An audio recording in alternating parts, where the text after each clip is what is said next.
A wonderful introduction, actually. Didn't realize 1,200 and counting as far as how many students are coming to show. Anyway, my name again, as she was saying, is Chris Morris. I'm an educational consultant and public speaker. I used to, as she was saying, be a math teacher at Eastridge High School most recently. Did that job in the area for about 7 years. I want to say 6 or 7 years, depending how you count it. I definitely talk about that experience as a tale of two halves for me. I had my first 3-ish years, which I'll detail what that was like for me. And then my last 3 years, which was just phenomenally different on the other side of that pendulum. So I'm going to walk through a process that I discovered through a lot of pain, but came out the other side with a way that I felt like could offer a paradigm shift for educators and how to best speak the language of today's high school students. So the title of my talk is called The Leverage You Need, the Affirmation They Crave. It's two sides of the same coin. And the idea behind what I really want to say, and the message I want you to come away with by the end of our time together, is that I believe that the main thing that we are missing in the state of education across the globe, to be honest with you, but especially starting here in our nation, is the fact that we don't have leverage as educators in the eyes of our students. Somebody once told me, you get out of life what you have the leverage to negotiate. What's leverage? Let me break it down a little easier. Leverage is something that you have. Maybe you have a skill, maybe you have a talent, maybe you have a product. But the point is you have something that you offer that is so valuable in the eyes of the people you're hoping to influence that they're willing to give you their blood, sweat, and tears in order to get what it is that you offer. When you have leverage, you don't have to fight and pull teeth and get people to try to pull their hair and get them to comply to do what you want. They willingly will run to do what you want because what it is that you have is so valuable in their eyes, they're willing to pay whatever price it is in order to get it. Companies, can anyone think of a business that's popular this day and age where they have a product that's so valuable that people will do anything? Starbucks. Yeah. Starbucks. That's a good point. I mean, that's true. I didn't think about that. Starbucks. Apple, thank you. I mean, good night. I see people camped out for 3 days with the new iPhone. 25 just came out and 24 came out yesterday. You know? People are willing to put themselves through pain and agony and just absolutely horrendous conditions to get something that they value to that degree, right? Name another company or a product that y'all can think of that people are just willing to pay whatever that price is to get it. Jordans. What? Jordans? Maybe not that, like Jordans. Yes. I'm glad you mentioned that. Will do whatever. They will do whatever with those Jordans, and we're going to talk about that actually later. Are you profit or something? I mean, I had that planned. Yes, but we'll talk about the difference between why that is. So leverage, that's the idea I want you to come away with. And I will admit that I have failed in the past when I've done talks to really emphasize this to the degree that it needs to get the idea to really sink down deep in the audience members I'm speaking to. And I'm going to back up. We'll go into why.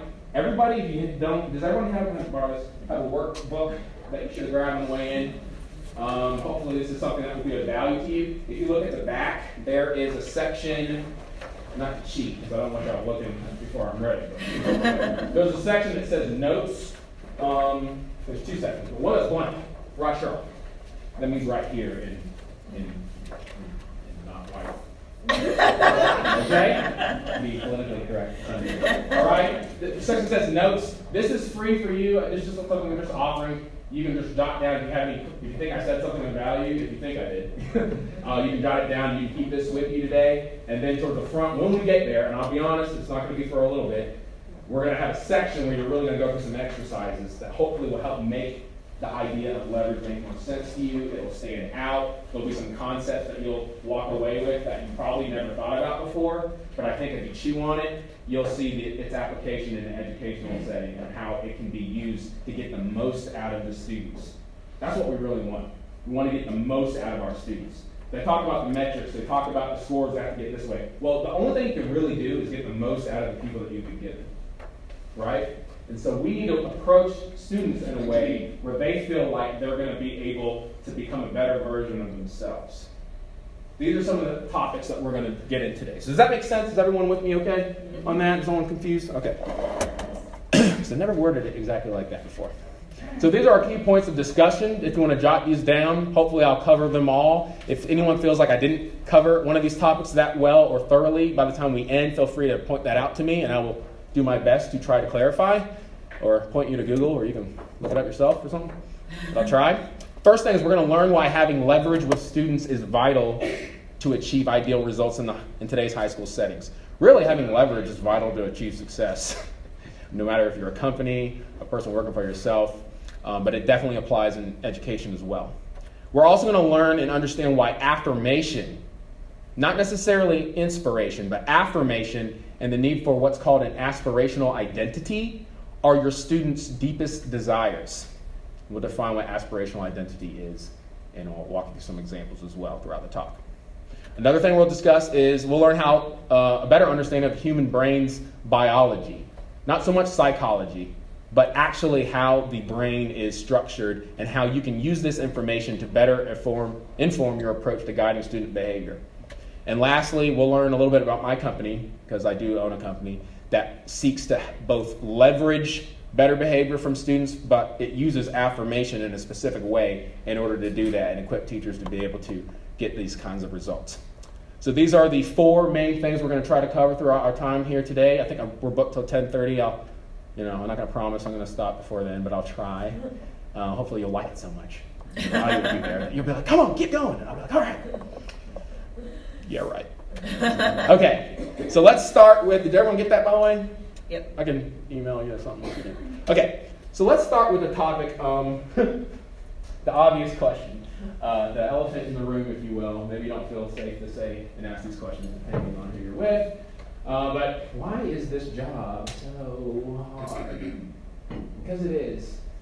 How many people in here are doing dual enrollment? You're a professor, you're a teacher at college here, and you also go out in high schools. Okay. How many people in here have ever taught in high school setting? 25. Heck yeah. Cluster keeper. All right, 25 years in a high school setting. How many people maybe teach freshman level courses at the college level? Okay. How many people who teach those classes, teach those high schoolers, teach those freshmen, maybe have a moment or two throughout their day where they're just kind of like, really? Can you be honest? This is my honesty. Thank you. And I get a witness. Okay. That's all I'm going to say. You're dealing with a different generation, and I'm here to speak a message that hopefully will help you speak their language. Talk to them the way they're used to being talked to, and not the way you're used to talking to each other. So, my name is Chris Morris. As I told you, I taught at East Ridge High School for about 6-7 years. And like all of you guys who maybe are teaching a course now, I looked at my classroom not unlike this when I walked in my first year. I was like, what's this? She got cake on her face. Like, what is she doing? Looking at an iPad, I think. This guy doesn't look like he's up to good. He's spitting on somebody. It was just one big what is going on fest for 3 years. I'm not joking. I talk in a very, hopefully human way that if you're being honest with yourself, maybe you can relate with a little bit. Maybe not. Y'all should get it. But I walked in there kind of like some people walk in and, the reason they go to the aquarium or a zoo or, oh, look at that. That's interesting. Oh, look at this. Okay. I mean, I was just flabbergasted. And you might look at me and have certain assumptions, but to be honest, my background, I didn't come from like the inner city, what people think. I didn't come from, I grew up with two parents. My dad was actually a physician in Athens for like 40 years. I went to a private Christian school for a good bit of my grade school years. And to be honest, I naively at the age of 24 or 5 thought that was how everyone's life was. I was like, yeah, it's America. That's how it's like. You do your homework, when you get told to do the homework. You do what the teacher says. You pick up the pencil. And apparently not everyone thinks that way. So I was just trying to survive. Like most people who are honest, you're trying to survive. When you first walk in there, and especially if you have a culture shock and you've never realized not everyone's high school experience is the same. Not everyone's home life is the same. So I want to tell you a little bit about how I grew in this job through telling you about one of my favorite students of all time. We'll call him Charles. Charles was not exactly the prototypical student that you might have in your mind when you think of the American. You know how most people have a healthy sense of shame. Okay? Most people tend to have a little bit they care a little bit about how other people think of them, right? To some degree. Charles didn't have this in his mind. Okay, Charles literally, although he was Caucasian of persuasion, he had a purple look, right? He pulled his pants up about this high. He had an interesting kind of way of walking. He tended to come up to me and say, Mr. Morris. Just make a noise that necessarily didn't have words attached to it. He go, are you going to make me do work today? Yes. Yeah, he kind of had that vibe. I talked to some people, and I knew there was a special, an education plan that existed, but I didn't know where it was. No one showed me it yet. I didn't know who to go to. I mean, there was a lot of things. I was like, somebody needs to give me information so I can do my job. So I didn't know what to do with him. He kind of scared me a little bit, to be honest with you. I'm just being real. But I tried. Okay, you don't want to do that? Okay, that's fine. Okay, whatever. And I went around. This is algebra. This is X. This is a variable. This is kind of how I engage things. Well, it wasn't until 2 weeks into my first year on the job that I finally had a conversation with the IEP teacher, the exceptional education teacher. I'm like, should I talk to you on like day one or pre-service, in-service, But, whatever. She comes in and, here's your case, here are all the education, plans. And the first thing I did is grab a stack of like 12 sheets, and I was looking for Charles. He's in here, I know he is. What do I need to know? And I'm, yeah, I should have done that. Oh, what? Oh, you're diabetic, I should, So, I'm joking a little bit, but the point is, I don't know why they didn't give me that information earlier, but anyway, we finally get to Charles, because I wanted to know about the kid. And the exceptional teacher comes up to me and she goes, oh yeah, let me tell you about him. It's important that you know some things. I'm like, thanks. She goes, Charles, he has been known to have some homicidal tendencies. Oh, what? Yes. But I'm a guy, so I'm kind of half listening to her and checking my email. So even though she said that, I kind of hadn't clicked in the little waffle of my brain yet. So she has some homicidal tendencies. I'm like, oh, that's nice. It's not still not clicking me. She goes, he actually stabbed his grandfather 3 times this summer with a sword. Yeah, he has some homicidal tendencies, but don't worry. He tends to do pretty good at school. And then she walks out the room. So this is literally me. I'm at the computer screen. I'm going to get the computer screen. I'm at the computer screen. I'm going, oh, okay. Then I literally go, what? I look up. She's gone. And you can count it like clockwork, 10 seconds, 9 seconds, 8 seconds. All of a sudden, bing, the bell goes, and guess who's showing up to my third block class after this knowledge? She also added, I forgot to mention this, oh, by the way, there's a kid in that class, his name is Jimmy. He's in a gang, and he should by no means ever sit next to Charles. He's not a good influence on him. And the first thought I said was, great, he's been sitting next to Jimmy for 2 straight weeks, and I didn't even know anything. Bell comes in, bing, class starts. I'm trying to act like I'm not internally dying on the inside and trying to put on the face of oh, I'm really here for you and I want to teach you and I'm not scared for my life. Homicidal tendencies. Homicidal. Not suicidal. Anyway, so I'm going into class. At that time, the district was really trying really hard. You, sir, we went through a similar program, right? They were telling me, I don't know if they told you this in 2013, was it? That you had to use a red marker. You must use a red marker. That's something they always taught me. If you don't correct corrections in red, they won't make the visual connection and learn. And that was I really thought I was going to get fired if I didn't have a red marker to show corrections from student work. It was a lie, but that's what I thought at the time. So I'm about to teach class. Homicidal Charles is in there next to gang member Jimmy, and they're already sitting next to each other, and I just didn't feel like dealing with it. And I'm like, okay, let me just try to teach class. And I can't find my red marker. And so I said to the class, I said, guys, I really need my red marker. I really think it's important. Where's my red marker? Has anyone seen it? I know I had it up here. That's a red marker. I know I had this red marker. I know I had it, and I couldn't find it. And then one of these little kids had taken it. I knew it. I had a red marker. One of these little kids had hit my red marker, and I kept saying, guys, come on. This isn't funny. We got to teach class. And eventually, they wouldn't tell me. Everyone just had a straight face. So I said, I guess I'll just go on with that. I'm teaching class. I make it an hour in. We had an hour and a half long class. It's going to look right. Thank you. We made it. I'm an hour in. All of a sudden, behind Jimmy's head, I saw Charles. But I didn't know it was him. I saw a little red dot going back and forth behind someone's head. Maybe it was Susie's. Susie's head was going wink, wink, wink, wink, wink, wink, wink, wink, wink, wink, wink, wink, wink, wink, wink, wink. And I'm pretty sure I heard that noise. Wink, wink, wink, wink, wink. And I said, wait a minute. And I said, look at him, get out of my way. Move it, tears. I said, hey, is that my red marker? And Charles, I'm still over a second. Charles not only had my red marker, but he was coloring in something really hard, ferociously, almost like he was obsessively compelled to do so, like this. And he's making this noise. And I'm kind of just looking at him at this point, like, oh my God, what's going on, Charles? What are you doing? And he's like, and he's making that noise. And folks, I was kind of getting eerie out. I said, Charles, didn't you hear what I said? I was looking for my marker all class, and he's still ignoring me. And at this point, I'm getting so freaked out, I almost don't want to ask him another question. I said, Charles, what are you doing, man? And he finally acknowledges me after just enough time. He said, Mr. Morris. I said, yeah. He goes, well, I noticed something. He wasn't coloring his paper. His hands were beet red. He had colored in the palm of his hands red. His other hand had already been red. He'd been doing it all class. I'm about to lose it. I'm so scared. And he goes, Mr. Morris. I go, yeah. He goes, looks like you caught me red-handed. And I lost it. I don't know how you can go from being absolutely petrified for your life to losing it and laughing as hard as I did. I was crying. I was snot. I had to get a tissue. I said, class is over. I don't even care. We had 15 minutes left. I couldn't control myself. I was laughing my head off. And I realized something in that moment, that Charles, as weird, odd, different, he was a genius. His humor was almost sadistic. I mean, he was going to intentionally creep you out, wait till the last minute, and he would stick to his punchline come hell or high water, right? And then he hit me, and that was the beginning. I laughed so hard. But it was the beginning of what I felt was a secret teaching when I realized it was about relationship.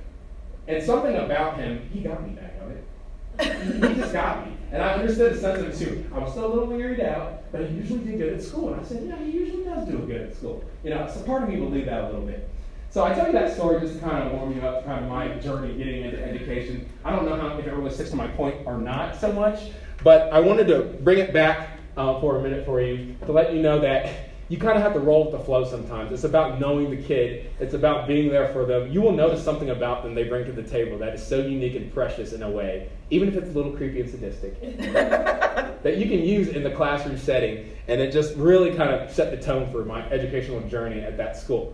So I want to back things up for a minute. Has anyone in here ever heard of a very famous author and speaker? His name is Simon Sinek. Raise your hand if you actually have heard of the man before. We got a lot of people. Cool. Some people not so much all the time. Well, Simon Sinek got really famous from a talk he gave. I think it was on a TED Talk series he gave. It went viral. I don't know how many millions of downloads it had. And he talks about this concept called the golden circle. And so there's so much truth to that works in organizations. I just really felt like it applied to education. And so I wanted to talk about some scientific, biological reasons why his approach with starting with why is what he calls it, and the golden circle applies to how to get behavior to change with educational teachers and students. So if you look at it, it's very simple, and I have this in the back of your workbook if you want to look at it as a reference. But he talks about something called the golden circle. And the golden circle is a very easy 3-step process to understand, where it talks about what, how, and why. Another thing you could say is product, what you offer, your process, and your motivation for doing things. And when he goes on to make the case that most companies, organizations, 90+% of all companies communicate from the outside in. In other words, they say, this is what we do. And some go a little step further and say, well, this is how we do it. But very few companies and organizations actually take the time to express why they do what they do. And to be honest with you, I kind of feel like they don't even really know. He goes on to make the case that the most profound, most inspirational leaders throughout history, especially in United States history, the ones who've made the most transformative change have always had one thing in common. And that one thing is they communicate from the inside out. They start with why. They don't start with what their product is. And I'll give you an example. Let's say I'm a computer company and I make a really good iPad or tablet. And some companies, most companies start with, hey, you make a tablet. It's easy to use, very efficient, and its processing speeds move at a very rapid pace, something like that. Well, the problem is that that explains what they have and how it works. But it doesn't necessarily drive behavior for people to go out and buy one. Because to be honest with you, I don't even necessarily know what a tablet is if I'm like a baby boomer. And you tell me, how the processing speeds work and all that, that doesn't really mean much to me. What I want to be told is, hey, do you value efficiency? Well, I have a product, if you do, I have a product that's easy to use, highly effective, and it helps you get results in a very efficient and quick way. I happen to make really good tablets. You want to buy one? See, it feels totally different, right? All of a sudden, you're speaking to the why, the part of the brain that actually motivates my behavior to want to get out in the car and go buy that product. I do value efficiency. I do want things to be quicker and to put less output and get more output for it. So yeah, now I want to buy that product. It's a totally different way of communicating. And so what I want to spell out for you guys in an educational sense is this very process that works with companies to motivate people to buy their products is the same thing that's going to work with students to motivate them to take your course, their academic endeavors more seriously. And so I just want to give you an illustration when it comes to just me personally and some other people I know who struggle with the same thing. When I was in grade school, really, elementary school all the way through K-12, I didn't really have a love of reading. Is anyone here a reader? Good read. Is anyone here not a reader, to be honest with you? Like, I'll read once in a while if I have to, but that really wasn't. Thank you. That's some honest folks up in the house. So my entire high school, K through senior year of high school, I never really had a desire to read. My teachers would try their best, their darndest, and they said, you must learn how to read. You need to have a book. Here's a book. Here's how you read the book. And I was like, great. Tim can run. Whatever it was. Then they would try to really motivate me. They would say, you need to read this book. It's called Pride and Prejudice. Young African-American 7-year-old boy or 12-year-old boy, Pride and Prejudice. I'm like, okay. And I'm like, why do I need to read that, man? And they say, it's a classic. And I'd be like, why is it a classic? I didn't say that, but I'm thinking. I think the funny thing is, I think if I were to ask my teacher, why is it a classic? I think she would have just got angry at me. I think she would have been like, oh, what do you mean? I just said it's a classic. Everyone knows that. Well, that's not a reason.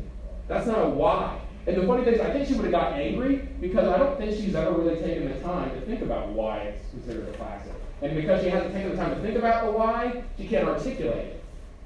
When I got older, when I got in my mid-20s, and I finally got to the place, especially now when I'm in business, I started really having different desires. And I heard some mentors say to me one time, like, do you want, for example, to be more attractive to your girlfriend?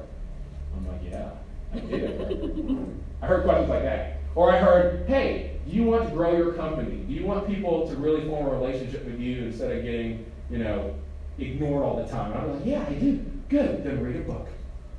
Oh, okay. And by the way, Start With Why by Simon Sinek is a great book if you want to really communicate to people and get to a place where you can grow your business. Or How to Win Friends and Influence People is a great book. It took me about 5 seconds when someone engaged me that way for me to be like, here's the book. And I'm in it, my nose is just buried in it that evening. I tore through chapters like nothing because someone communicated to the right part of my brain. They communicated to my why, the part that actually drives behavior. 12 years in traditional school, and I could not want to read a book out of my own strength.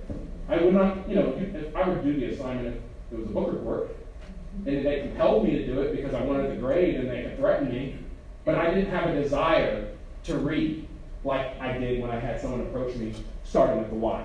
And the reason for that isn't based on psychology, it's based on biology. And I want to show you, I'm going to try to skip through this for a second. But anyway, I want to skip to this for a second, and I'm going to show you how this actually is scientifically proven. He goes on, Simon Sinek, if you follow his work, to talk about how the golden circle actually is a perfect layout of the human brain's biology. The outside section of our brain is referred to as our neocortex. And the neocortex section of the brain has to do with language. So all communication through language is the neocortex part of your brain. It actually deals with spatial reasoning, analytical thinking, arguments. Anyone? And I'm not going to get political here. I'm not, I promise. I'm not doing it. But anyone ever notice on Facebook, on social media, how much people have to say about whatever they think about the political? Yeah. Have you ever really noticed anybody argue their point so well that the other side decided, you know what, that's true. Nancy Pelosi's like, hey, Donald Trump, I just want to build the wall. You know what I'm saying? Yeah, that happens. Did you look at the news this week? Donald Trump's like, oh, hey, Nancy Pelosi. Well, now that you mention it that way, I do think, whatever it is. Have you ever noticed that people's behavior or mindsets or positions change based on all their compelling arguments? No. I would say just about zero. And the reason for that actually is biological. See, when you make compelling arguments, you're communicating to people to their neocortex. That's great. That's where the language comes from. That's where the spatial reasoning comes from, analytical thinking, all that stuff. That's unbelievable. But the problem is, biologically, it's been proven that isn't the part of the brain that actually changes people's behavior. The part that actually changes people's behavior is the limbic brain.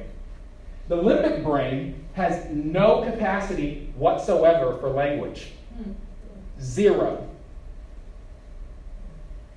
It's where your feelings come from. It's the inspirational part of you. It's the I believe. See, one of the things that helped me personally just grow my business, and I'm not by any means where I want to be yet, but I mean, when I first started making progress, I learned how to communicate to people. I started learning how to communicate to people to the limbic part of their brain. Instead of spending all the time trying to say what I do and how I do it, I started saying, I believe in this. I believe in an educational system that affirms students. That isn't about so much labeling where they are and putting them in these little cutout preconceived, areas where they have to be, but really affirming them and building them up and getting them to a place where they believe and know what their worth is so that they know it for themselves and are able to articulate their work to others, therefore being able to negotiate terms to make their lives better.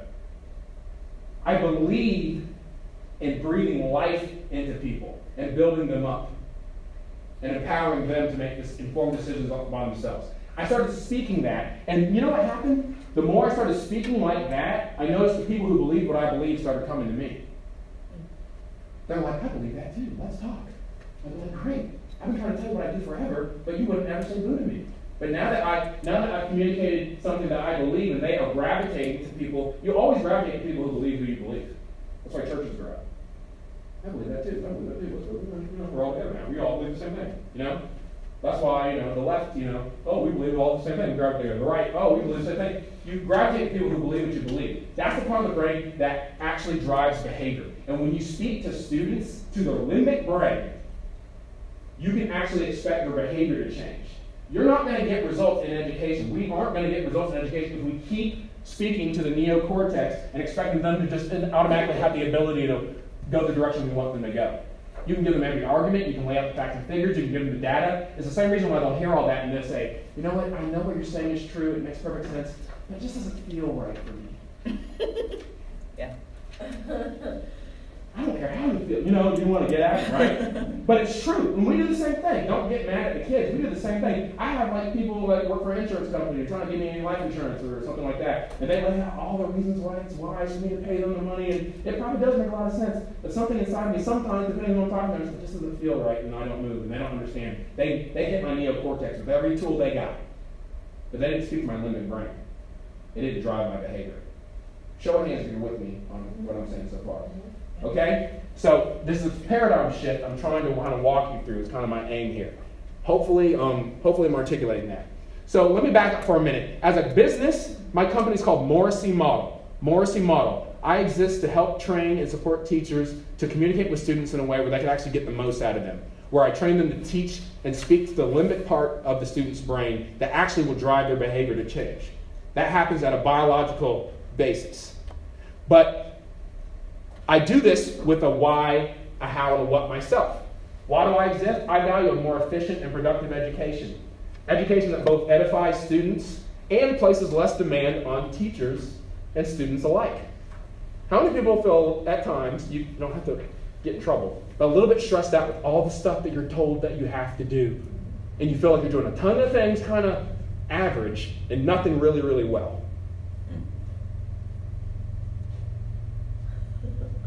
Yep, I can see it on your faces. You're like, I want to say yeah. I'm going to get in trouble if I agree with you. Okay? I've never called a plumber and said, man, where's a really average plumber?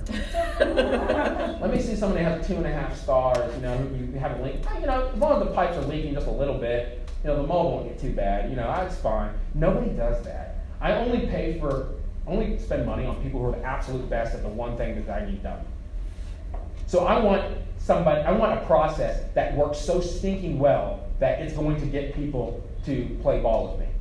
I don't want to do a million things average and nothing well. That isn't what people value, and it doesn't actually get money to come your way, and it doesn't get people to come your direction.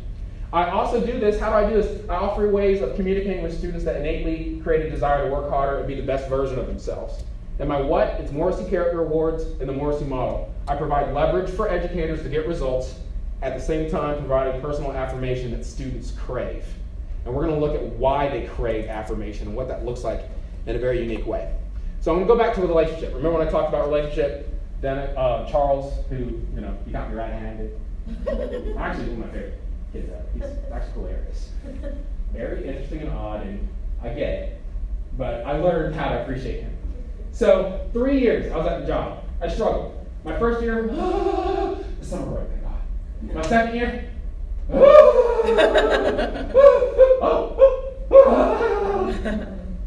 the summer break, thank God. My third year,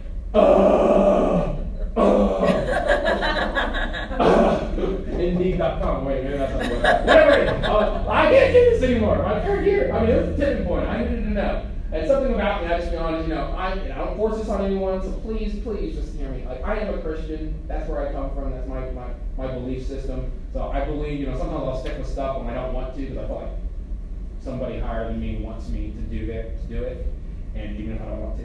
And so that's kind of like my driving factor in a lot of these things. And this idea, I really felt like was born from that. But it was my third year, and I was done. I'm done skis. I'm done. I had some district people come in with their little notebooks who hadn't seen me in 3 months and then gave me all these judgments about how a bad teacher I was in a 10-minute window. And it was just done. The kids were difficult to deal with as it was. They couldn't stand what I was putting on them. And if you think about it like a business, it's hard enough to get customers to do business with you even when they want the product.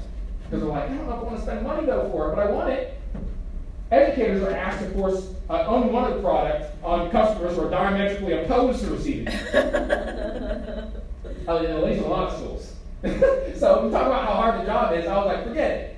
I was in a bad place. I had a very close friend of mine, a lot older than me, very wise. He's an educator. He flat out challenged me one day. He goes, if you don't like what the people are telling you to do and it's not working for you, why don't you come up with your own idea? Talk to administration and say, give me an idea. If it works, he goes, I promise you, they'll let you do it. They won't even make other people do it. And I said, you're full of it. I didn't believe him. I was in a bad place. I was like, I just want to get out of this job. I can't do this anymore. I'm done. And he just kept pushing it. Well, eventually I was like, no, he can't. He's full of it. He's full of it. And I was like, is he? No. Is he? Not sure he is. Maybe he's right. I had to wrestle with that a little bit. And I eventually got to the place where I realized, it was through my relationship with the Lord, the way I look at it, but I felt really convicted at one point where I was like, part of the problem is me. I'd gotten lazy at the job because I was kind of depressed. And I really wasn't making it fun for the kids. And frankly, I wasn't putting enough work in it on the front end. I wasn't planning the way I should have. And that was part of my problem. And so I had to, the way I look at it, like a pet friend, I'm like, okay, I need to do my part. So I said, I'm going to put an hour and a half in every lesson plan I do minimum for 2 weeks. I didn't tell myself I was going to permanently do that. I was like, I'm not even going to be able to move forward at all if I say that. So I gave myself a goal that was short term. I said, for 2 weeks, I'll put an hour and a half in every lesson plan. That was like okay, that's what I'll do. I had no idea what I was. So I started doing that. And at first I was like, I hate this. Okay, fine. I'll spend more time. I'll work out. Eventually, I hit the point where I realized, maybe if I put a video in here at this part of the lesson, that'll actually make more sense to the kid, and I can put a funny song in, and I started getting some ideas that were a little bit more creative. Just because I was obedient enough to really put in the work on the front end, it ignited a sense of creativity that I didn't know I had. And I noticed at the end of 2 weeks, and this is the part that ever stands out to me, there's this little girl, her name was, I'll call her Brenda, that wasn't her name, but I'll call her. Her name was Brenda. Brenda hated my guts. I hate you, Mr. Morris. She said that once a week for months. And I was like, why do you hate me? Because you're the devil. Why am I the devil? Because you teach math. There you go. And that was the problem. You teach math, you're the devil. I mean, literally, you have a lot to fight. And so that was how she saw me. And I was like, all right, fair enough, whatever. So by the end of the 2 weeks, Brenda, the class ended, and she goes, oh, is class over already? This is the best class of the year. And she walks out the door. And I went, what? You said that. I mean, if anybody else said that, I would have been like, okay, good, have a good day. When she said it, I was like, maybe I'm changing a little bit. That's interesting. And 2 other girls said something similar that day, and I was like, man, there was something to put more into what you're doing and get more out. Maybe there was something to that. I'm not going to admit it yet, though. So 2 weeks go by, I noticed a little shift there. And it wasn't until the end of the 2 weeks I had the best idea that ended up turning into what I'm talking to you about now. And I had this idea when I was having good study habits. I was doing lesson plans, watching Sports Center at the same time, and eating ice cream. I think ice cream, something sweet. But anyway, I was watching a commercial, and all of a sudden I saw a commercial for the Academy Awards were coming on. I was like, oh, it's time for the Academy Awards again. I thought we just had the Grammys and something else. Academy Awards, those little, narcissistic actors always got to get praised. That's what I'm thinking. And I see the award show, and everyone's excited about it. Oh, I won again. I'm going to miss this. And then I flipped the channel. I said, I'm going back to Sports Center. And I saw a commercial for the ESPYs. Any sports fans know what the ESPYs are? Oh, yeah. ESPYs are the athletes' version of the Academy Awards. Those divas. There's nothing wrong every single network every night, and everyone always looks at them. They have to have an award show then to tell them again. I mean, it's ridiculous, right? But I noticed something when I was watching those. I said, you know what? I started thinking. I said, what is it about these daggone award shows? I said, people either want to win one, they at least want to be nominated if they don't win, and they will work their butts off so much harder at their craft if they think they might win. And I said, and the rest of us sheeple, we're just like, let me watch them win again. We just have to stare and watch and see who won for the 8th time in a row. I mean, how much pat on the back do these people need? But it gets everyone's attention. So then I started thinking, I said, I wonder if that would work in education, like in the classroom, like would that motivate kids? I said, I think I'm going to try this. And that's literally where the thought came from. And so I said to my wife, I said, wife, she has a name, but I call her wife. She's an introvert, so she's very opposite of me, so she's going to hide from you guys. I said, wife, I said, I think about coming up with an award show, a name, or something I do for my kids to kind of motivate them to try a little bit more. I said, I think I want to name it after myself. What do you think of the Morrisers? Exactly. It's always the women. They're like, die. Yeah. And so she did something similar, a little more intense than that. Like, she gave me just a look of disapproval, just like Darth Vader pinch. That's the worst idea ever. I said, okay, I got it. Okay, not Morrisers. So I went back to the drawing board. I thought about it. I said, well, ESPYs, Emmys. I said, what do we call it? The Morrissey Awards. They can win a Math Morrissey Award. And she goes, now that'll work. And I went, okay. With the affirmation of my wife, I decided I'm going to try this out. Had no idea what I was doing. I was like, am I going to give a trophy? Are they going to be little certificates? Are they going to be like a little something? I don't know what I'm doing. But I'm going to try this out because I can think of 3 kids at least that I knew would probably get into it. The rest of the class, who cares? I'll take any relief. I'll take 3 kids acting better. So I'll try this thing out. Monday rolls around. I have no idea what I'm doing at all. In the middle of class, when the kids were starting to give me a look like, I'm tired, I don't want to learn another equation, I turned on YouTube and I blared Academy Award music. I just searched it, and all of a sudden you just hear boom, boom, boom, and all of a sudden every kid's looking at me like, what the heck? He lost it. I knew he was losing it. He finally went over the deep end. He's gone. And I don't know why the principal didn't shut me down right then and there. But I had it blared. Everyone in the whole hall could hear it. And I just looked at the class and I said, from now on, every Monday, we're going to have what I'm dubbing the Math Morrissey Awards. And literally, every kid in the class just does this. I said, the Morrissey Awards are about your character. I have no idea. I'm making this up. I didn't rehearse this. There's nothing there. I'm making this whole thing up. I said, you, Johnny, right here. I said, sir, you know that's 3 naps you like to take a week in my class for 40 minutes? You think next week you could just take 2 of those naps? He goes, yeah, I can do that. I go, good. You win a Morrissey Award. He goes, really? He goes, yeah. I go, all right. Then I walked up to this young, what's your name, man? Felicia. I walked up to sweet little Felicia. Hey, Felicia, you know that assignment I've been trying to get you to do for 3 weeks? You haven't turned in one of them? Could you do half of it and have it in by Friday. I'll have it turned in tomorrow. I go, sweet, come on, come on, sure. And I went around the whole class, and to be honest with you, I just pointed out every single little thing about the kids that I couldn't stand. They didn't know it. They're sitting there thinking, ow, feels so good. Ah, oh, that's so good. Ah. Because it was like, I would point out things that annoyed me, but they'd be like, oh, if I just meet a little bit in that area, you'll do this. I'm like, yeah. They're like, okay, well then, hey.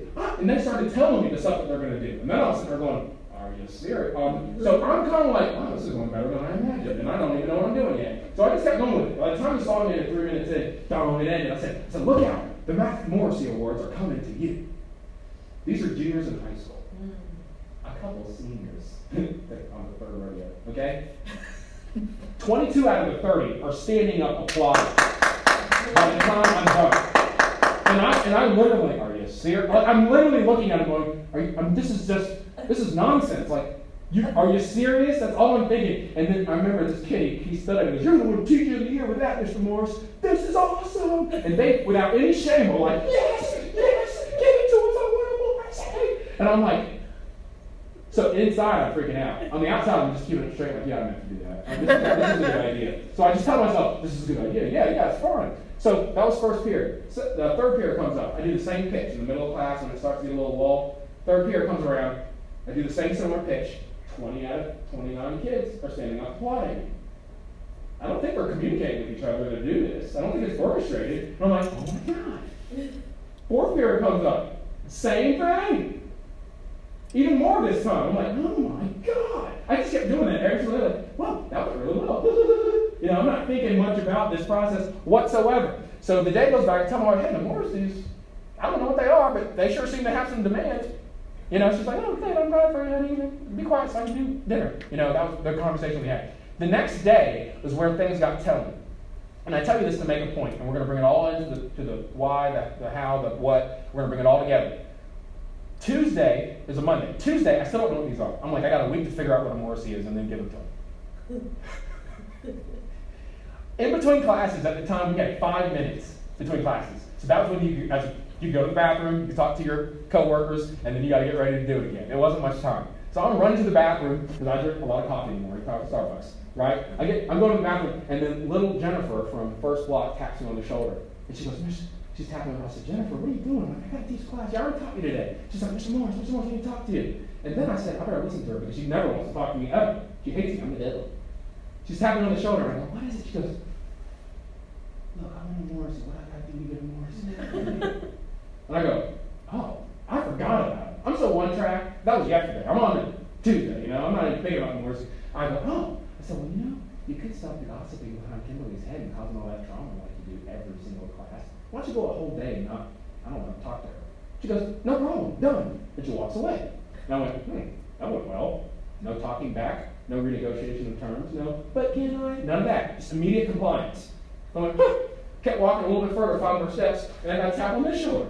It was Terrence from 5th block, and he goes, yo, dog, it's Morris. Yeah, he goes, what did I do to get a Morrissey, man? I really want to go to Morrissey. I was like, oh my God. I said, well, you know what? You got 5 assignments missing for the last 3 weeks. Could you turn in 2 by Friday? I mean, I'm making it very doable for them. That's the key. Make it something that they know they can do if they try. And so he was like, I'll have it tomorrow. And then he walks off. And I'm like, this is amazing. So complete compliance. That exchange the next day happened in excess of 10 times. From different people who all thought they were the only one getting an inside deal with Mr. Morris. So they could get that all eyes on me in front of their peers. And 10 of them all, and I just told them exactly what they did that ticked me off. And they immediately said, I will adjust the behavior. Leverage. Didn't know it yet, but that's what it was. So the next morning, it's Wednesday, Terrence has the homework already turned in before class starts. It slipped under my door, and I looked it up. All the answers were done, and even some of the answers were done, which for him was pretty good. That never happened before. And so I'm like, this is amazing. I'm still trying to figure this thing out. Well, this is where it hit home for me, and I finally realized maybe I'm onto something. Thursday, I have a kid. He is I'm just going to say, I don't know, he's a critic. I had to have meetings with the SRO and the assistant principal once a month because they would tell me about some gang signs and some things that were going on in the street. Look out, if he shows this, it means this. So on top of keeping up with these 30 rambunctious kids. I had to make sure I was looking out for this one kid. I'll call him Johnny. This one kid who was a crip, who was actually doing signs, and there was a word on the street that they were actually going to shoot up a kid's house who was in my first block. So I'm supposed to stop life and death from happening on top of everything else I was doing. It was just madness. And so he was in my class that year. And he wouldn't do jack squat the whole year like a lot of kids because he wasn't smart. He was the smartest kid I ever taught. He was a genius. Once in a while he would say something like, wow, you figured that out by yourself? But he would not play the school game because it would hurt his rep. He valued something else. And it was the recognition he got from his peers in the gang room. Well, it's Thursday. I still haven't done these awards yet, right? And I'm teaching class. It's inverse logarithmic functions. How many people even know what I just said? Inverse logarithmic, yeah, exactly. The kids are like, that's funny. I don't know what you're saying. I'm trying to teach this, and I'm struggling. The kids aren't paying attention. All of a sudden, Johnny, who's never done a thing the entire year, goes, yo, check it. It ain't that hard. Come on. And he stands up. He's a big boy. He's 250 easy, bigger than me, and I'm scared. I'm like, what are you doing? He comes up to me, and he grabs the marker out of my hand. And I'm just like, okay, well, fine, sure. If you want to do the math, that's fine. That's cool. And he comes up and he goes, look, logarithms are necessary because you can't do an inverse operation to an exponential function. With linear functions, you can always do the opposite, and that gets this. But inverse, and I'm sitting there listening, I'm like, oh my God, that's absolutely right. I'm like, everything he said is right, and I haven't taught that yet. Like, how does he know that? And so I just kind of said, you know what? Let's just see how this goes. So he's answering the kids' questions. The kids are, you know how it is, like kids will listen to kids, but they won't listen to you. So they're listening to him when he talks. And they're like, okay, well, John, well, then how come Mr. Morris did this? He goes, because it's the inverse operation. You know, it's 2 to what power? And he just goes for 15 minutes, flawless work. And I'm just standing there just looking at him like, oh my God, what is going on? And then he hands me the marker. I was sitting at my desk at one point. I was like, sit down, it's a good day today. He comes, he's doing it. He comes up to me and goes, you know, Mr. Morris, here you go. That'll take care of it. And he goes back to the desk and sits down. I go, oh, right. I was like, gosh, does anyone have any questions? I mean, that was actually perfect, you know? Are we good? And I'm like, well, I need a little bit more work. So I finally get over my awe. I'm starting to teach class again. I just say, hey, the broken clock's right twice a day. You know, everybody can have a good day. I just kind of wrote it off as that. Well, 10 minutes in, Johnny, the crip, the guy who just blew my mind, his hand's up. And he goes, yo, Mr. Morris. And I said, yeah? He goes, I need to talk to you. I'd heard that tone before, and I didn't want to talk to him. I need to talk to you. I go, yeah, well, what is it? You can tell me right now. He goes, no, it's personal. I said, okay, well, then my clinic here is at this time. You can come later. He goes, no, I need to talk to you now. And I was like, okay. And I looked up, I said, Jesus, you better help. You better not let him what I'm going to do, I think I'm going to go to him. You know, I need to talk. So I walked up to him. I don't know why he picked on me, sir. I wanted to. So he's over there. He's working. He goes, come closer. I go, he goes, come closer. Can you talk? So now I'm vulnerable, I'm exposed. Whatever he's going to do, he's going to do. I lean in and he goes, look, I want a Morrissey. What do I got to do to get a Morrissey? And I went, oh my. I think I cussed, but I tried to do it. I could not believe all of that was because of the affirmation he could get with one of these awards. Because he really wants recognition. What he wants is all eyes on me in front of his peers. And if you haven't figured it out yet and you're taking notes, you might want to write this down. What high school age kids and really young people in general, or people in general, they want the all eyes on me. They want every one of their peers to look at them in a good way, or just look at them like he's cool. They want the attention for a little bit. This gives them attention in a conducive way for constructive stuff, which is what they want more than your school. They want that more than your class. They want that more than a future. They want that. They're not mature enough to know better yet. And because they want it, they're willing to pay the price in order to get that. And so we need to tap into that reality and get better results. Yes, ma'am? You'd say introverts and extroverts alike? Yes. And I didn't know that when I first started. But I found even the introverts who wouldn't voice it later come to me privately. Thanks for giving me that. Because I found with a lot of introverts, not all, a lot of them, the self-esteem issue sometimes was a thing because of the way other kids taught them. And what it did is it built them up, made them more confident, and they wanted it intrinsically. There's a lot of research out there that talks about the difference between when a person is intrinsically motivated versus externally motivated. And you might be saying, Chris, what you just presented was external motivation. Not really. See, at first it's external motivation. I want an award. But what they win it for is individual contributions from the week prior that they did to show growth. For one kid, I say, hey, you need to stay awake for at least 2 classes. I said, he won the Stay Awake Morrissey Award. Goes to LeVar Jackson for, hey, actually listening to class for a whole day. And I'll put a picture of an alarm clock on it. And I'll put a picture of a kid drooling on a desk. And I'll say, this is usually you, but not last week. This is you. And then I'll show a picture of him really smiling. And make it personal. Something that reflects that I see him, that I see where he usually is, but I'm calling up higher. And what we found is when a kid wins this one time, because you name it, the Stay Awake Morrissey Award, or even I gave one kid called the Maturity Morrissey Award, because he actually showed maturity for the first time in the whole year. And I told him on the award, I wrote out what he did that demonstrated maturity. Now I want to see this more from him. He started seeing himself as mature. See, when you see yourself differently, you will behave differently. And they don't see themselves differently without somebody coming and laying down a vision of what they can be like. That's what's called an aspirational identity. I told him, I said, if you do this, I told him what I want him to do. I want you to do this, and this week. If you do, you're going to win the Maturity Morrissey Award. When he won it, from that point forward, I always said, I thought you were the Maturity Morrissey Award winner. And he'd always say, oh yeah, I am. And then he'd be like, I can do this. I don't have to act that way. And when he sees himself as a mature person, and that's how he aspires to, I gave him an identity, a higher way of seeing himself, and he actually was able to believe it, I can expect him to continue to behave in the way that he won for without having to constantly, here's the ticket, here's this. That's compliance at best. But that isn't change. That isn't going to stick. That isn't going to last. How am I on time? Someone help me out. I'm doing okay. Okay. Sorry.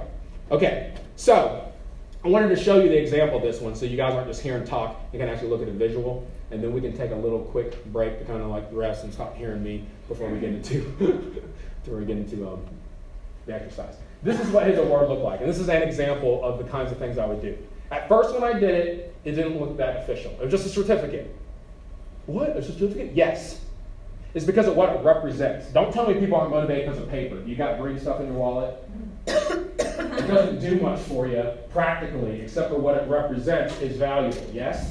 Yeah. So paper is valuable even if it's not valuable. Does that make sense? Mm-hmm. Because of what society is privy to. So he won what I call the Maturity Morrissey Award. And it says something like this: for maintain classroom demeanor. This kid used to, once a week, get mad at somebody from the hallway and have a temper tantrum and say, Mr. Morris, I'm mad today. I don't care what you have to say, so peace, I'm going to in-school suspension. And he'd walk out of class whenever he wanted to. And I'd be like, okay, that's how that works. I'd call the office, like, well, he's already in in-school suspension. So he just would call the shots. He would leave when he didn't feel like it. And I was like, what are you doing? So one day I finally told him, I said, listen, you got to stop making permanent decisions based on temporary emotions. He looked at me and goes, what? I go, yeah. I said, every time you get mad at so-and-so in the hallway, you make a decision that puts you out of school and in school suspension, and then you get in more trouble and more work. You have all these negative effects that happen because of a temporary emotion that you're feeling right now. You're making permanent decisions based on a temporary emotion. If you will just exercise control and wait 5 minutes before you jump out of class, you probably will find the strength not to do it in the first place. He goes, I don't know, Mr. Morris. You don't know me. That's literally what he said when I told him that. The next day, I saw it brewing. He was mad. He stood up, was about to walk out. I said, you're going to make another permanent decision based on a... And he goes... He literally stopped, went back to his class, and sat down. The moment he did it, he has to do it. It's not everyone gets a ticket. They have to do something that shows personal growth. That's when, within a matter of days, we put this together and I gave it to him, and it stuck. He would leave class without permission every single week for months. I gave him this award once, and he did it maybe one more time the rest of the year. Because he had been intrinsically motivated. He was the Maturity Morrissey Award winner. Javon, you're a bright young man with a sharp mind. It's just too bad that sometimes you haven't utilized that mind to make good decisions. Instead of feeling frustrated and jetting out of the room towards ISS with or without permission, why not take 5 minutes to settle down? Remember, we all feel feelings, but it's the wise who choose not to act on them and wait until they're calm and clear-headed. That's the version of you I saw last week. This is maturity. And his reward was also intrinsic. Higher expectations from me. Yeah. I will see you as a person who is mature. How valuable is that? And even though they might make fun of it in the moment, they actually want it. They want that respect. They don't have it. Yes? You need pushback from kids who are already achieving what you want and they see their peers getting awards for. Not really, but okay, let me answer that right now. What I've noticed, I only do 1 week per class. You don't have to kill yourself. I want less burden on you. It's going to take away so many reactive things you do to punish kids and all that other stuff, all the extra work you cause yourself. You do this little bit of work on the front end, they will not pull all that stuff in class. You're doing less work throughout the week to do this process. And what I found is that the first time a teacher of mine who we've worked with does this, they say, hey, some kids came up to me and they got mad and they said, well, why didn't I win one? I tried to do this, tried to do this. And this is how you squash that every single time.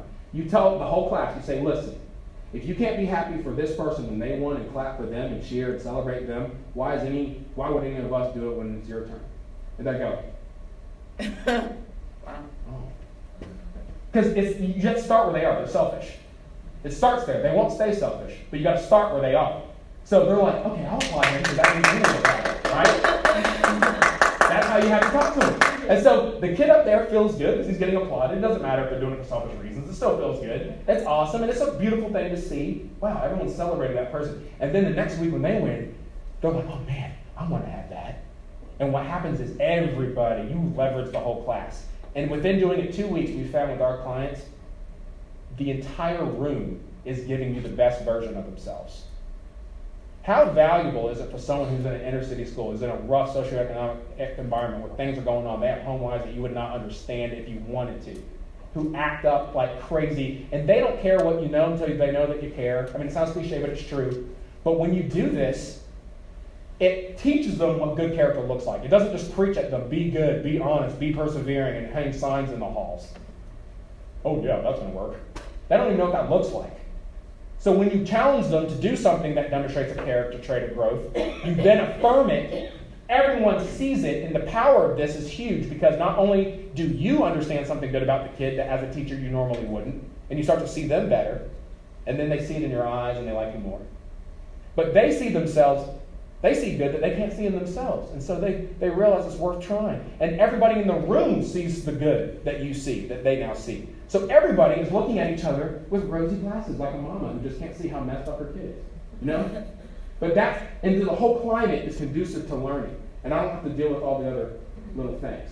So it fixes it every time. Yes? Also, I think the kids who are doing right and are motivated, you know, because they don't have whatever going on, or for whatever reason they are motivated. Yeah.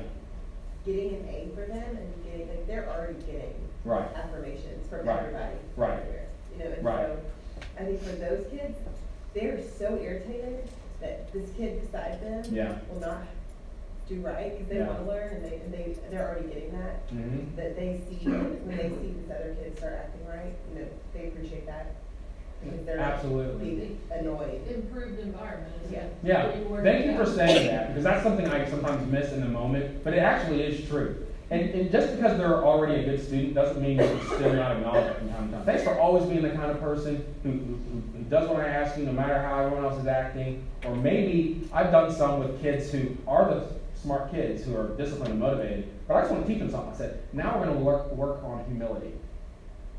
Next time you get an A, don't show it to the whole class and look at them with a smug look.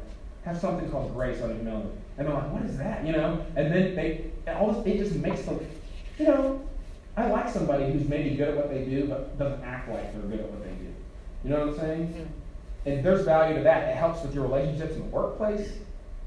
It helps, or you're going to retain people. There's going to be more loyalty there, which affects your bottom. If you're a business, I mean, heck, if you don't have to keep hiring new people because people are walking out the door because of little things like that you might not pick up on, that is huge savings. Don't tell me there's not value there. Are there any other little questions like that so far? Because we're going to get into some more.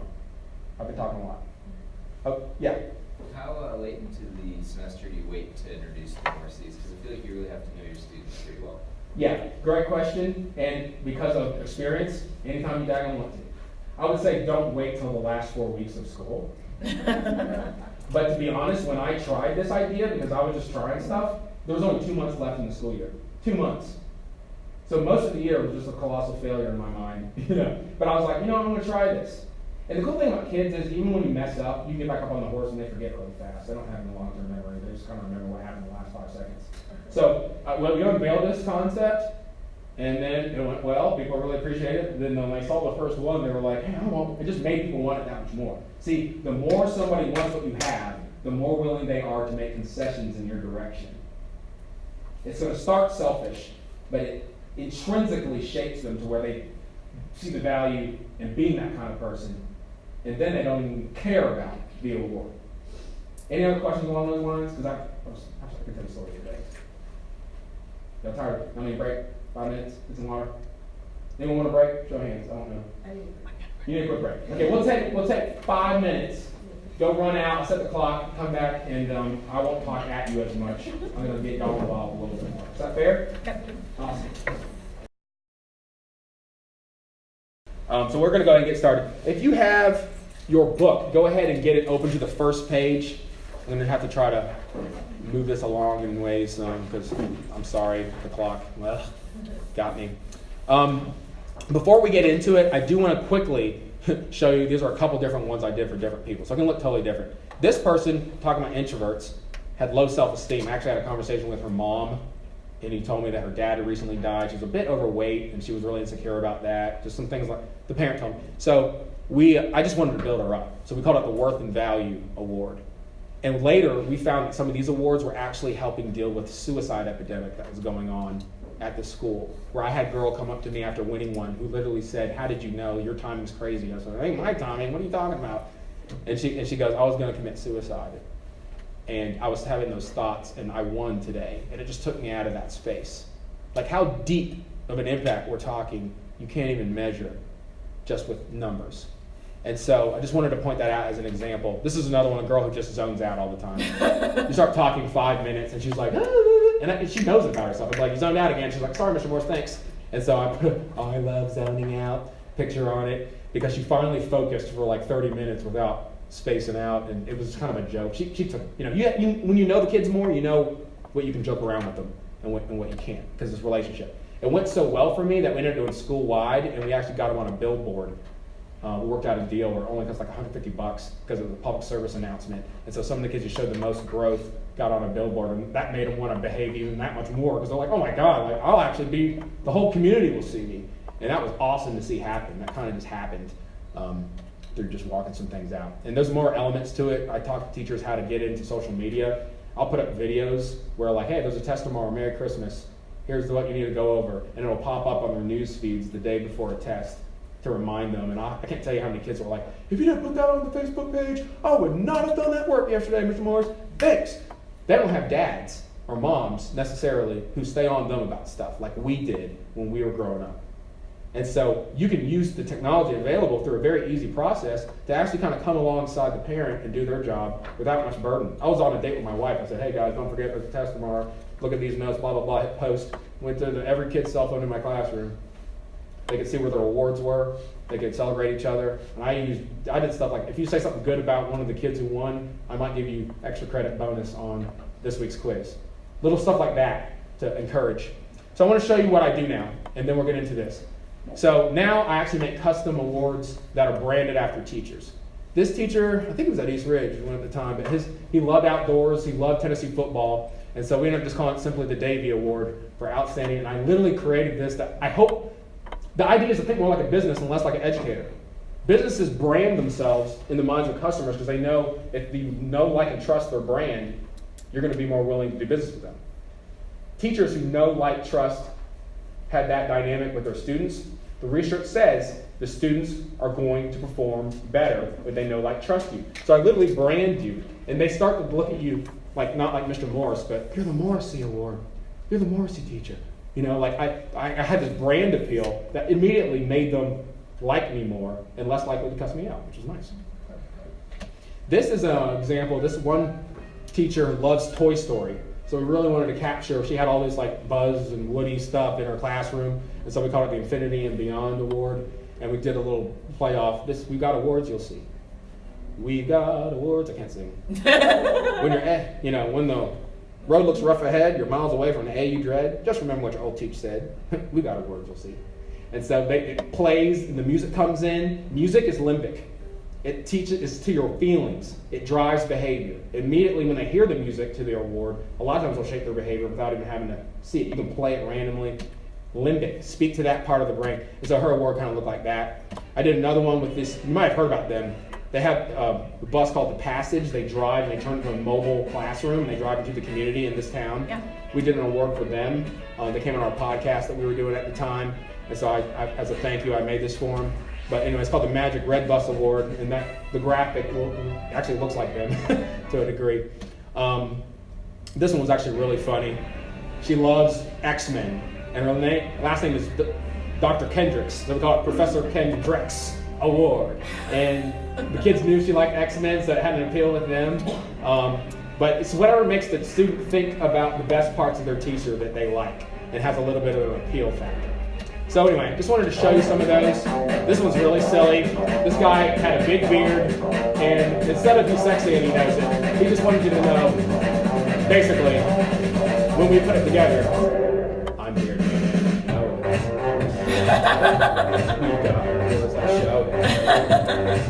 And the kids ate this one up. We actually did this one at Signal Mountain. It was hilarious. He would put on the glasses and turn around just to it. And so it's whatever the kids are going to get into, because we want to market ourselves to them. The best parts of the teacher that they like, we want that to be reflected.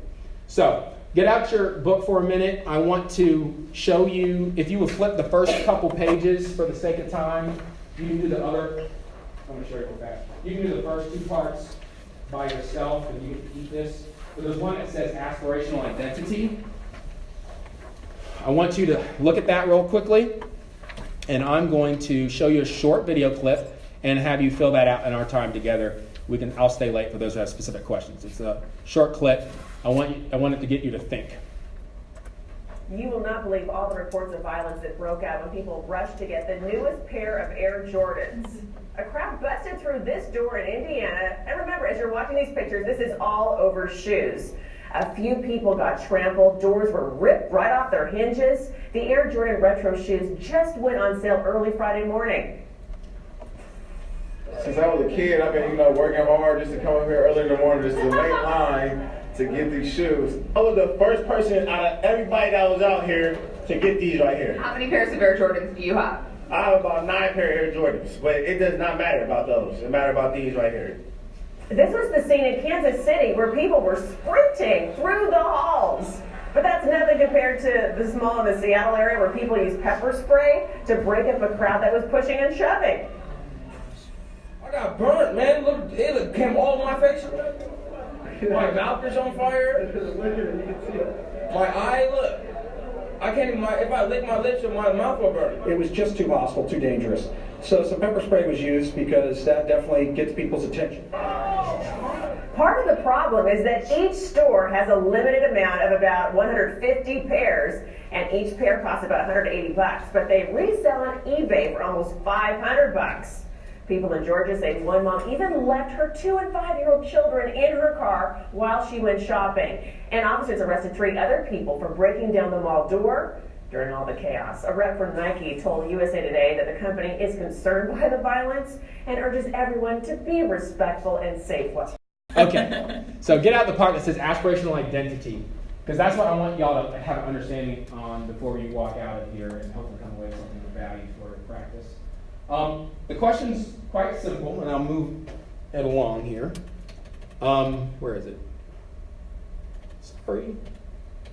I should have a copy of it. Hold on. There we go. There we go. Okay, the question's quite simple for those of y'all who don't have a book.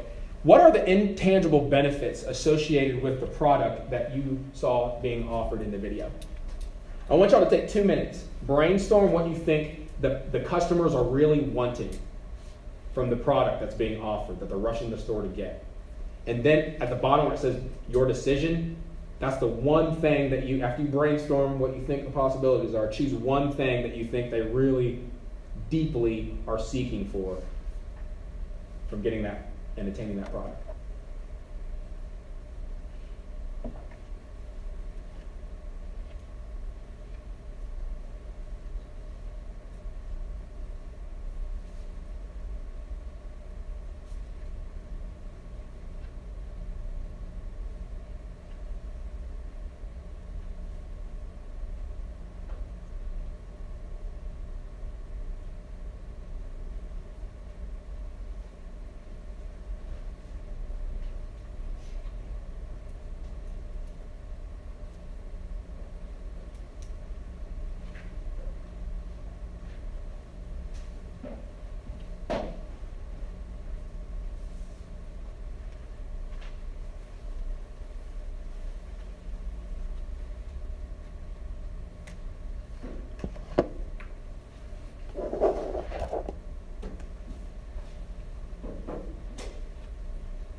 3 or 4 things in the top box.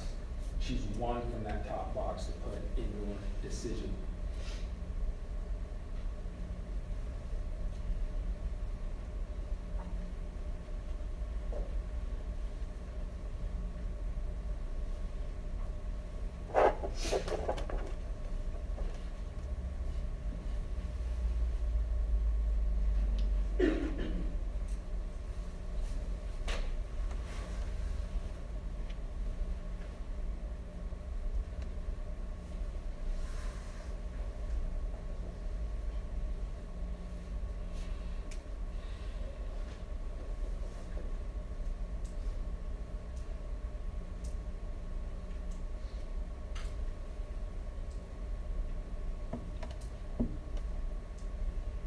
Okay, that's 2 minutes. If you still have some thoughts, get them jotted down. Would anyone like to share what they came up with, or what you think those customers of Jordan brand are actually wanting? Yes? I think they want clout. They want clout? Yeah. Okay, describe. They want recognition. They want to have something that other people don't have, so they can be like envied, and then with that comes like attention and it's swagger, I guess. Like Swagger. You sound like a person who's aware of the value of swagger. They want clout. They just want that swagger. Some of us don't. What is swagger?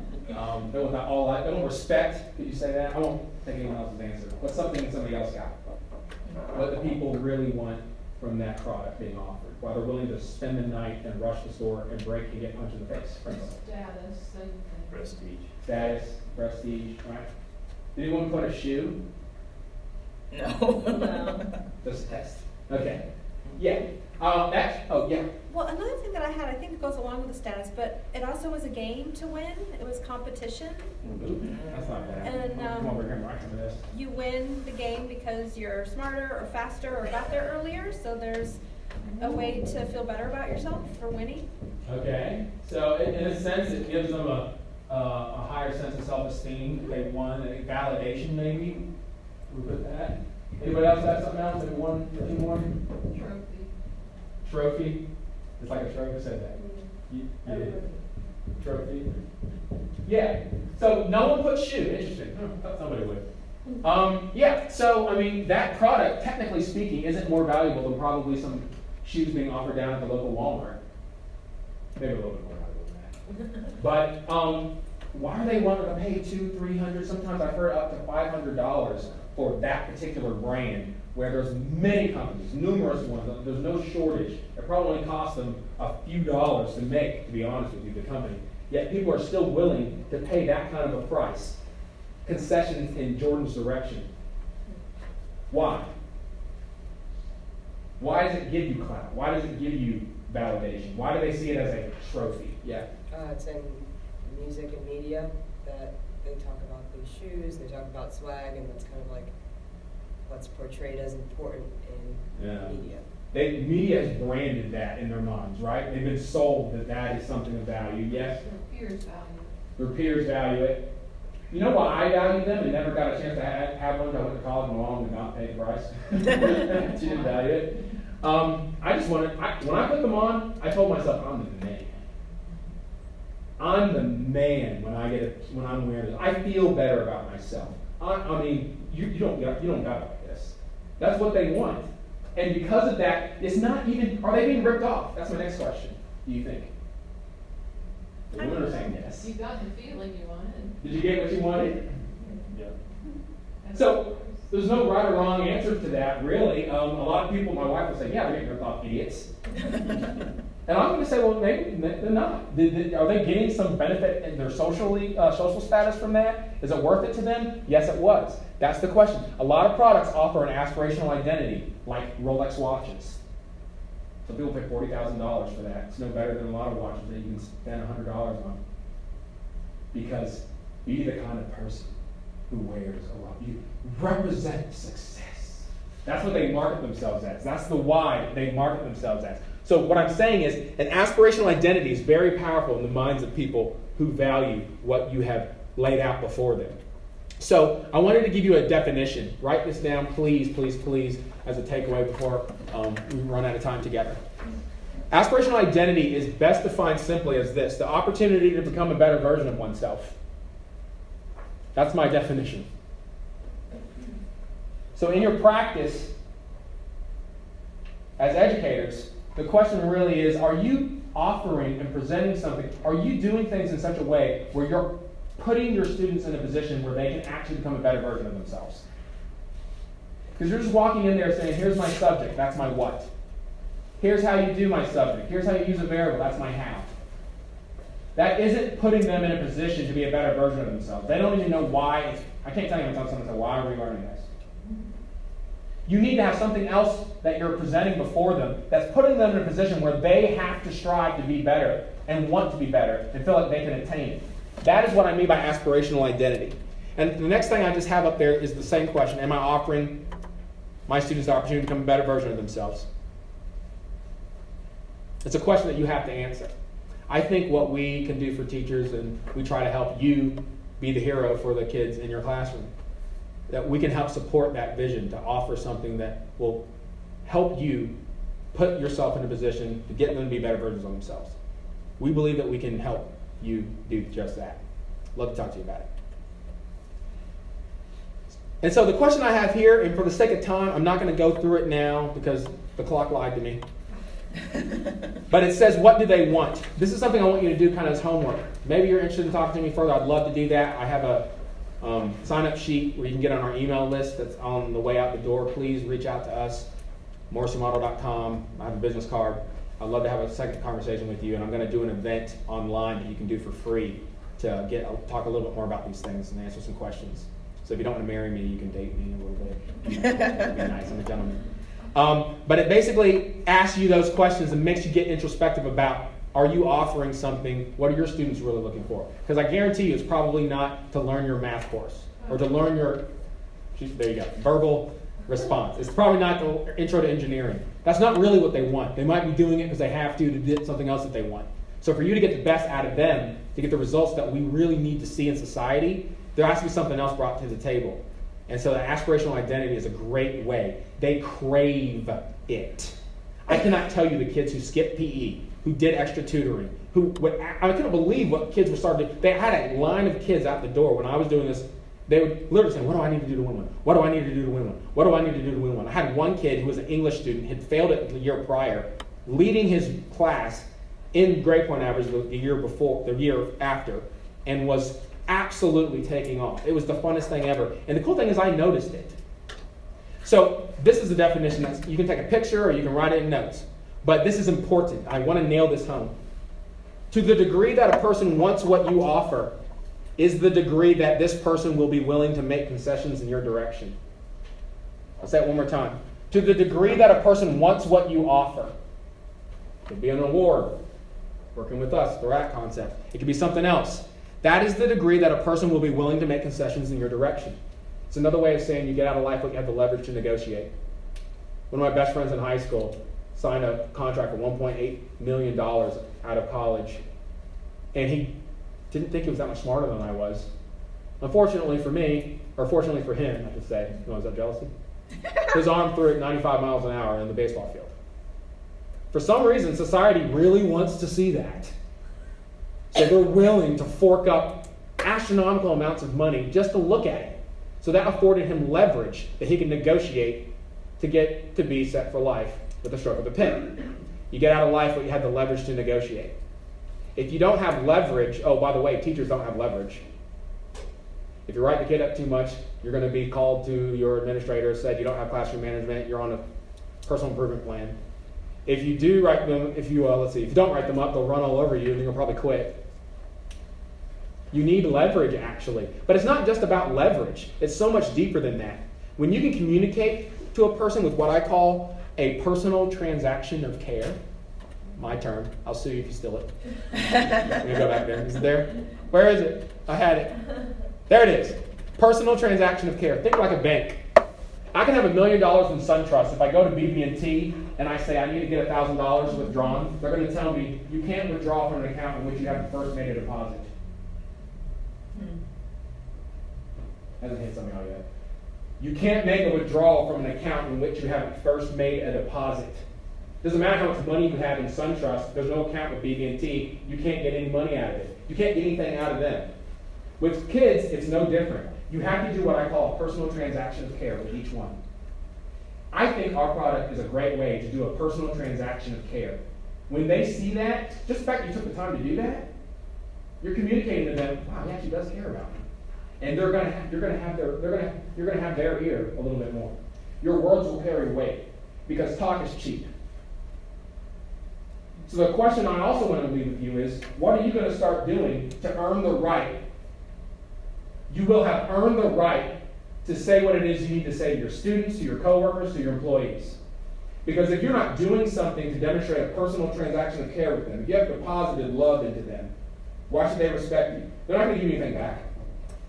They might be forced to, and it's going to be begrudging, and it's not going to be optimal. But if you take the time to do a personal transaction of care and demonstrate that, your words will carry weight. All of a sudden, when I started telling kids to do something, they ran through a brick wall, and they would do it. For 3, 4 years, they never would do anything I told them to do.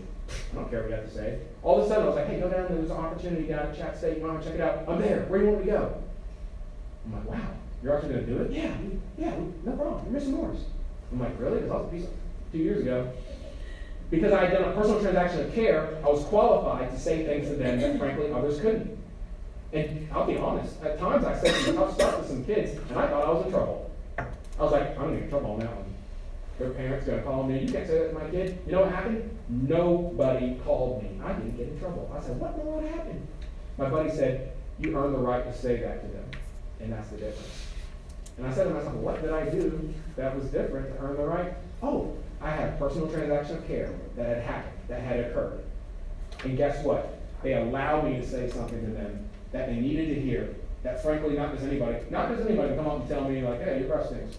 You know, I'm like, man, you don't know me like that. My wife says it to me every day, in the mornings. You know, something like, no, she can say something to me because I know there's a love, there's care there. When you know someone's for you, you will listen to what they have to say. And I wasn't for my kids for a long time. And to be honest with you, the only way I got there was by the discipline of doing the work and making myself do a personal transaction of care, whether I felt like it or not. It only took me like 10 minutes. It really wasn't that hard. It's pathetic how I come up with excuses not to do it. I was like, you know, just make it work. And while I was sitting there, like, did anyone do something good today? Oh, yeah. And then I have an idea. They did. I'm going to write that down. And then as I'm writing it down, I'd be like, this picture, I gotta find this one. This will be hilarious. They're going to crack. Anything I think is going to make me laugh, then I get excited about it. So then, all of a sudden, on Friday, when I'm like, oh God, thank God it's Friday, I'm making awards, and I'm like, I can't wait till Monday, because when she's, I can't wait till Monday? When did that happen? But it was true. Because I knew I won before I even stepped in the door. They were already looking at me. This week, I'm sitting down, I'm doing what you want, I'm blah, blah, blah. All the stuff that drove me nuts out of my job for years, I wasn't dealing with. And it was easy. And I was actually having fun. And I actually noticed, it's kind of cool. When you're not a jerk to me and think I'm the devil, you know? I said, hey, I was anticipating the facial expressions they were going to make when I actually presented it. And man, I had a joy about what I was doing that couldn't be bought. And they saw it on my face when I looked at them. And man, it just got fun. And man, even though that wasn't what it was about, did I have leverage? And you get out of life when you have the leverage to negotiate. What do you have to offer that they value that much? If you want to go, you can go. I know I'm past the time. I'm sorry, I thought the clock was for real. I really did. Keep the workbook. Go through it yourself.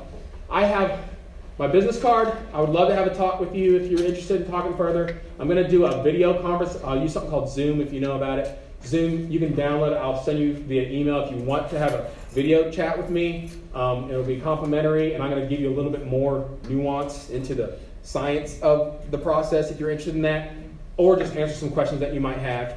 But I really want you to think about today's high school students. Many of them have full minds and empty souls. We're cranking them in their neocortex. They're dead. You got to give them life. Click one more time. Sorry, which one do you want? The last. Does that go too fast? That one. Okay. Yeah. I can email this to you if you give me your email. Yeah. See what I did there? They have full minds and empty souls. Do they lack the inner resources to actually act on what you're telling them they need to do to be successful? Do you know that they want it, but they can't do it? Empty souls. I can walk you through how to recognize when a kid is in that condition. A lot of them are, especially the ones that are going to Chat State, frankly. I taught half of them. I know a lot of the kids are in these halls already. And I didn't know them that well until I started doing a personal transaction of care. Okay, I will shut up. I appreciate your time. Thank you so much. I will stay if anyone has questions, but feel free to do what you got to do. Yes.